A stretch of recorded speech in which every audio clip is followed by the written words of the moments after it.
Winter meetings are right around the corner, which means that we're going to get some pretty big signings soon, and the hot stove is super hot. What's up, everybody, and welcome back to Bad for Baseball, the baddest baseball podcast on the internet. I'm Adam Peddle, joined alongside by Nicholas Paleolog. We've got a lot of rumors to cover right now. The hot stove is going like crazy, and there's a lot of teams putting their hands in a lot of free agent pockets right now, so we're going to break down who those guys are. Before we do, let's give a shout out to ourselves by hitting that like button and subscribe button if you are enjoying the content, everybody. Let's first start with the immediate moves that could be happening this upcoming weekend. And John Morosi over on MLB Network said that possibly it looks like a Kyle Schwarber signing could likely happen before a Kyle Tucker signing. Obviously, if you are a baseball fan, you watch this, you know that Kyle Tucker is the guy of the offseason, but probably Kyle Schwarber likely going to sign before, which is pretty interesting. Thoughts on him? Well, and also Kyle Schwarber not that far behind Kyle Tucker when it just comes to overall being the guy.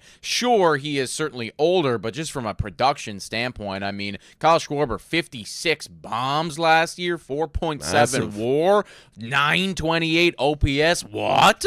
I mean, this is a very good baseball player, and he is going to be an impact bat for whomstever he ends up going with, whether it be back to the Phillies or whether it be going over to his hometown in Cincinnati. I have not heard the Reds' name pop up in a free agent rumor in honestly quite literally years. They are just, a non-player when it comes to free agency. They occasionally dabble in the trades, but usually it's them trading stuff away rather than acquiring things. So to hear that they are actually giving the Philadelphia Phillies a run for their money right now in the Kyle Schwarber sweepstakes, honestly, credit to Cincinnati for getting themselves into this thing. Yeah, you got to take advantage of that hometown, right? Like, if you are not attracting free agents, let's be honest, like, and if you're a Cincinnati fan, no offense, like, it's been a long time coming.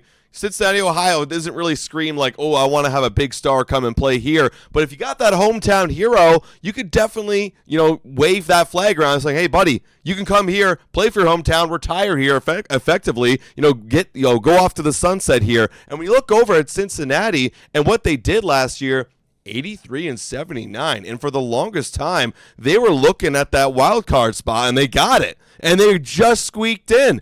And yeah, they got whooped by the Dodgers in like 2 games, but that doesn't matter. This is something you could build upon. You could pitch that to Kyle Schwarber saying, hey man, like, we are just you away from getting a little bit further and a little bit more competitive in a playoff window. So I really like what Cincinnati's doing here. Go ahead, get your guy, because I don't really know who Sal Stewart is, but I'm pretty sure that DH spot putting in Kyle Schwarber would be a lot better. Yeah, Kyle Schwarber is just a phenomenal baseball player. Of course, though, Cincinnati, not the only team that's checking in on him. We're not even going to bring up the Phillies just because they are still the front runner. They are still the front runner. However, that gap is narrowing quite a bit. You also have the San Francisco Giants coming into this thing, and they're throwing their hat into the Kyle Schwarber ring. Since Buster Posey took over there, definitely been a lot more threatening when it comes to getting things across the finish line. Before Buster Posey came into all this, San Francisco, they were always there, they were always talking, but they never actually got the deal done. Last year, you saw them do it with Willy Adames and a few other moves right there. Was like, okay, San Francisco is coming to play and actually getting this thing across the finish line. So wouldn't be shocked to see them do something wild right here. And obviously, adding him to that lineup would be huge. Where did they finish last year? Because I remember that they were in the mix for a long time. 81, just straight up a 500 ball team. Now, sadly for them, it's always going to be the LA Dodgers, division to lose. And as much as, you're going to walk into every season, you're going to tell yourself, it's like, well, we got to win our division. What's likely going to happen and what's likely what you will be playing for is a wild card spot. But San Diego feels like they're maybe taking a little bit of a step down right here. Just lost Dylan Cease, could be losing a few other guys. Don't know how much they're going to be spending. Haven't heard their name popping up a whole lot. Could you maybe leapfrog them, take their spot in that wild card? Not unthinkable. Yeah. I think it's interesting that Kyle Schwarber would even consider the Giants. I mean, what's my number one asset? I can hit a lot of home runs. Going to the Giants feels like a home run tank. You know what I mean? It's such a big pitcher's ballpark that, like, unless you really wanted to play for San Francisco. Tell that to Barry Bonds. Well, that guy did steroids. It didn't matter how far those fences were, which maybe that's considerate for, Kyle Schwarber. Schwarber, where he's like, I don't really care how far the fences are, but, like, I don't want to tank my best asset. If I'm going to go with a team, I want to be able to hit a lot of home runs, a.k.a. Cincinnati's got a great hitter's ballpark. So I'm actually very curious to see if he does go to Cincinnati. If he does, I mean, kudos to Cincinnati, and I would like that for baseball. A little bit of a different tone in there in the NL Central. Yeah, you definitely like to see some of the underdogs coming out here and getting something across the finish line. I guess this squad used to be an underdog, not an underdog at all anymore. I'm talking about the Toronto Blue Jays, and I'm talking about the latest with it, Kyle Tucker, quite literally the biggest name on the market.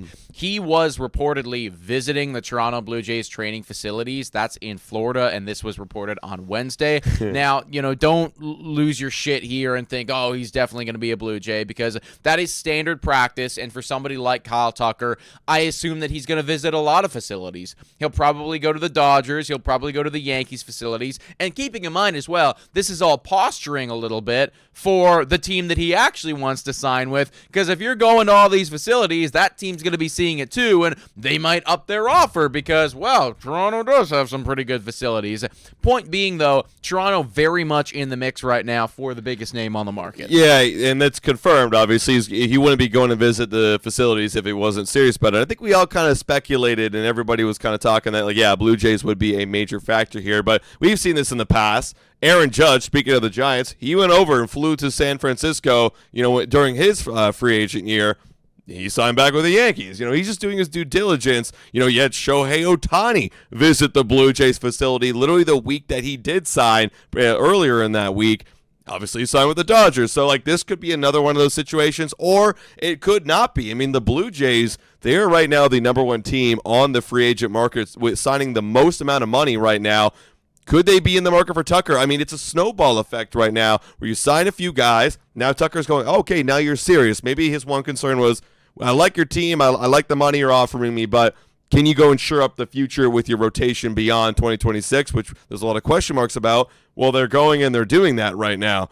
Okay, cool. Now it's starting to sweeten the deal a little bit. Now maybe I'll take this a little bit seriously. So we'll see how it plays out. But according to John Morosi, it might be after Kyle Schwarber thing, and it could be after the winter meetings next week. Honestly, the best news for the Jays in this whole thing is the fact that the Dodgers, they haven't really been talked about too much in the Tucker sweepstakes. Feels like they're just leaving that one on the table. And then you got the New York Yankees as well, and I know that we were talking about this just prior to hitting the record button. They're not really looking to spend a whole lot this offseason, and typically those are the two biggest dogs when I guess the Mets as well these days, but those are honestly the biggest dogs when it comes to going out and getting a big name. And then also when you think about the New York Mets, well, they just got their huge outfielder last year. Right. So Toronto is honestly positioned in a really good spot right now, I think, to be the favorites to get Kyle Tucker, just because of the landscape of usually who's in the market doesn't feel like they're going as hard in the paint as they have in the past. Yeah, I mean, when you have off seasons recently where it's like,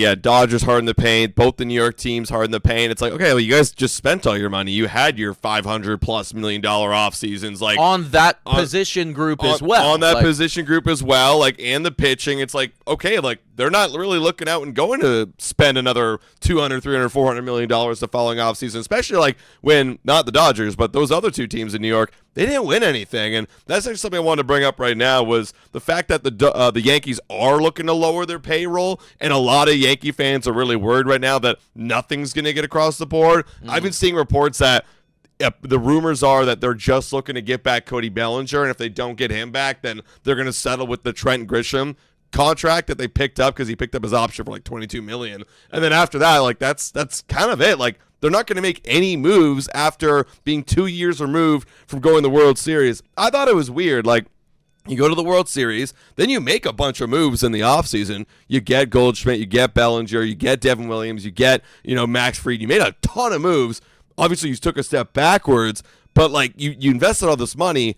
Wouldn't you want to go in and invest again? Why now are the Yankees starting to be cheap? I don't get it. It's beyond me. To be real, I actually don't hate this from the Yankees, this position from them. It's just felt like for the longest period of time, that is a team that's not really a team. And yes, you have Aaron Judge, which is kind of like the cornerstone there, and he will always be for as long as he's a New York Yankee. but they've never actually like built that team culture, it feels like, and there's always so much turnover. They have, like, let's face it, they already have incredible baseball players on their roster. Incredible baseball players. If they bring back Cody Bellinger, they are still on paper 100% of the time a World Series caliber roster. What it really boils down to is the players that they have got to play better and more as a unit. Well, yeah, I agree, and I think it's a foundational, flaw that they have, where they didn't build it up from the ground up. They kind of just like slap people in there, to surround Aaron Judge. But I think it's a mistake because you're wasting Aaron Judge now. Because like in order to build up that culture, it's going to take years. And by that time, Aaron Judge is gone. You just lost like one of the best hitters in all of baseball, of possibly our generation, maybe of all time, and he's just gone now. And it's like, I feel like you're wasting. You might as well just throw shit at the wall and see if it works, because that's all you really got. Like, you don't really have time to build up culture anymore. Yeah, but you could argue, it's like you have some stability year to year. Like, I don't know, maybe something's there. I understand. Like, I guess from the standpoint of where I'm looking at it is, you've been doing that for years. It's not working. Yeah. So let's try something different. And honestly, like you've already spent the money. The roster is great. You bring back Cody Bellinger, but like, is getting another starting pitcher gonna be the difference to get you through the wild card this year, get you through the divisional round? They need a new shortstop. They need better. They just need better defense. They need better culture. They need They need a lot of things. So I guess maybe pull the Blue Jays and practically do nothing in the offseason and just roll the dice. Yeah, and it worked out pretty good for us, And the Blue Jays, like, they brought up a lot of their young guys, and like they let them play. But the Yankees, are you gonna do that? Like, maybe they do that. Maybe they actually finally bring up Spencer Jones and let him play. We'll see. Yeah, it looks like there's a shift in thinking over there in New York. Maybe for the better, maybe for the worse. Transitioning over to the other side of the league, let's talk LA Dodgers. They've been pretty quiet right now in terms of the overall big free agent names. Like, they're always linked to all these individuals, but I haven't heard them really going hard for any one of them. This report just came out where apparently Teoscar Hernandez's name is popping up in trade conversations right now. So they're talking about maybe moving on from Teo. His defense was a bit of a liability for them, and there were some articles discussing that, but still a good baseball player. Now, it did come out that they're thinking this is unlikely because, again, he is a good baseball player. But maybe a move for them where they move him, and then maybe, who knows, maybe even they could get in the Cody Bellinger sweepstakes if they were to move on from Teo. Yeah, bring back Cody Bellinger to L.A.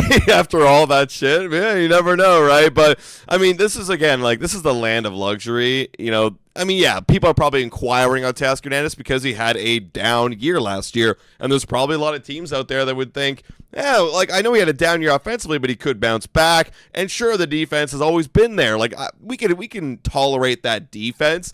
Whereas in LA Dodgers, like, if you really wanted to like nitpick and get upgradey, like, you could move on from Teoscar Hernandez, get his contract off the books, get somebody else out there in the outfield. Like, you got a little bit of a logjam right now in the outfield for them. You got a lot of better defenders out there. So maybe, again, unlikely. I don't think it's going to happen. He's under contract till 2028. So it feels like they wouldn't just move on from him that quickly. They need to have some type of backup plan. And I'm not actually super familiar with their prospect system, and maybe they do have some nice tantalizing prospects that could come up there. And if that's the case, starts to make a bit more sense for me. But ultimately, like, Teo is still a top performer for you, and I know he didn't have his best year, but still a good player nonetheless. One more thing here, and that is Mr. Pete Alonso. Pete Alonso, he is getting rumored with the Boston Red Sox. Boston, one of those squads who's always kind of in the mix, but having a hard time over the last couple of years getting themselves across the finish line. I suppose they did so with Alex Bregman, but after that was all said and done, where are you? You don't have Devers anymore, and now Bregman's on the open market. Yeah. But getting somebody like Pete Alonso, that would be really nice, especially with that green monster over there. Oh yeah, that'd be awesome. You could pepper some balls off the wall over there in Boston. Now, if the Mets let him go to the Red Sox, we talked about this on other podcasts, that's just going to be an absolute mistake because the Mets right now, their roster, they need to spend a lot of money, and they need to get a lot of, they need to get offensive pieces back, they need to get pitchers back, but they need this guy back right here. So I feel like Uncle Steve's going to get into a bidding war with the Boston Red Sox, and get them outpriced and bring back Pete Alonso. Unless Pete Alonso says, F you, New York, I'm going to Boston. I find it hard to believe he's going to let that happen right now. I really think that Steve kind of fucked up because last year he was being, for whatever reason, like, I guess suspiciously stingy with Pete Alonso. Your cornerstone guy. And this is after Pete Alonso had still a good year. And I remember I was screaming at the top of my lungs. I'm like, dude, like, just pay him the money. Yeah. Get him here for 4, 5, 6 years. He's a really good baseball player. He delivered for you in the biggest moments in the playoffs. And then they ended up doing this thing where it was like opt-outs involved. Yeah. And what does Pete Alonso do? Puts up another really strong, solid year. Shocker. And, of course, opts out, and now you're stuck in this spot where you're gonna have to bite the bullet anyway. So you're gonna have to come to terms with paying Pete Alonso. We'll see what he decides to do. The one thing that I guess has me questioning it all about him returning to the Mets is how they handled last year and the fact that they didn't pay him his money. So we'll see how it all boils down, but Red Sox in the mix for him. But folks, let us know your thoughts about all this in the comments down below. Do you have any predictions for the upcoming winter meetings? Kyle Tucker, maybe he shocks the world. Maybe he becomes a Cincinnati Red. Hit that like, smash that subscribe button, and we will catch you next time. Cheers.